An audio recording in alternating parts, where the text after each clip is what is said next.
Halo, pada kesempatan kali ini kelompok saya akan menjelaskan materi tentang perubahan kepemilikan atau change in ownership interest. Perkenalkan, nama saya Fazira Anissa Hazari. Perkenalkan, nama saya Indira Aulia Mandasari. Perkenalkan, nama saya Sylvia Putri Puspitarani. Perkenalkan, nama saya Desi Fitriani. Sebelumnya, saya akan menjelaskan apa itu perusahaan induk dan perusahaan anak. Induk perusahaan merupakan sebuah perusahaan yang memiliki kendali atas anak-anak perusahaan melalui kepemilikan saham. Dengan kepemilikan saham ini, induk perusahaan dapat mempengaruhi keputusan yang dibuat oleh anak perusahaan.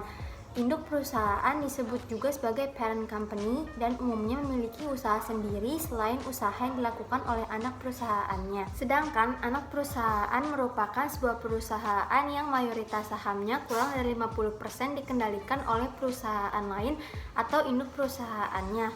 Anak perusahaan lazim juga disebut sebagai subsidiary company. Diketahui perusahaan induk dapat meningkatkan dan mengurangi minat kepemilikan pada anak perusahaan. Ada beberapa hal yang menyebabkan perubahan hak kepemilikan dan pengaruhnya terhadap neraca konsolidasi. Antara lain, yang pertama, pembelian saham perusahaan anak dilakukan lebih dari satu kali. Hak kontrol diperoleh sejak saat pembelian saham pada tahap pertama.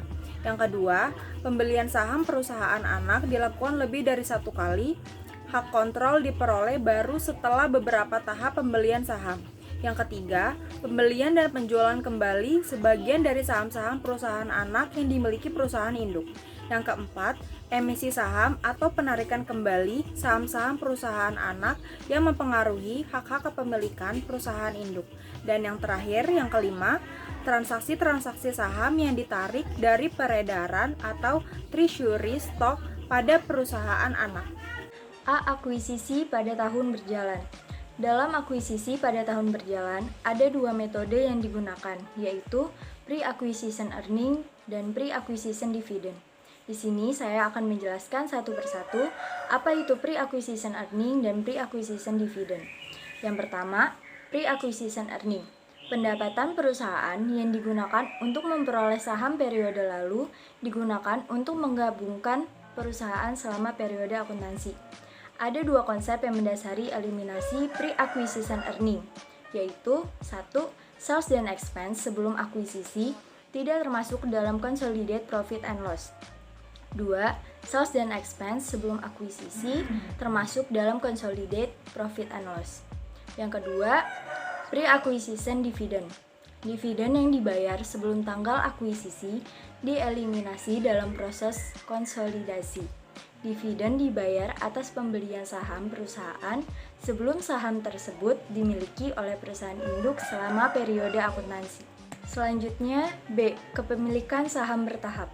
Akuisisi suatu perusahaan secara bertahap yang memerlukan akuntansi secara khusus. Apabila ada akuisisi yang dilakukan secara bertahap, investasi sebelumnya harus dinilai ulang berdasarkan nilai wajar dan mengakui adanya laba atau rugi di dalam laporan laba rugi pada saat kendali diperoleh. Maka, sebelum kendali diperoleh, investasi saham diperlukan sesuai dengan standar dan pada saat kendali diperoleh. Nilai wajar aset dan liabilitas entitas yang diperoleh, termasuk goodwill dinilai. Penyesuaian yang timbul atas aset dan liabilitas sebelumnya diakui sebagai laba atau rugi. Selanjutnya saya akan menjelaskan tentang perubahan kepemilikan saham. Dalam perubahan kepemilikan saham dari transaksi saham anak, perusahaan ada beberapa transaksi yang dapat dilakukan, yaitu yang pertama ada sale of additional shares by subsidiary, yang terdiri dari subsidiary sales share to parent saham, atau anak perusahaan menjual saham ke induk perusahaan. Dan yang kedua ada subsidiary sell share to outside entities, anak perusahaan menjual saham kepada entitas luar. Selanjutnya yang kedua ada treasury stock transaction by a subsidiary atau transaksi saham treasury oleh anak perusahaan. Penarikan saham yang beredar oleh subsidiary akibatnya akan mengurangi subsidiary equity dan subsidiary shares outstanding.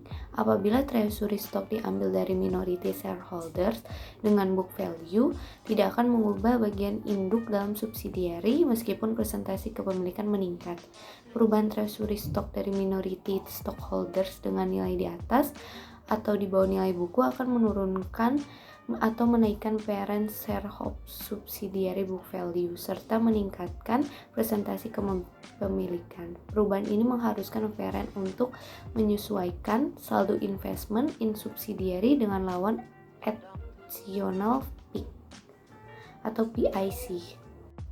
Sekian dari kelompok kami, kurang lebihnya mohon maaf. Wassalamualaikum warahmatullahi wabarakatuh. Terima kasih.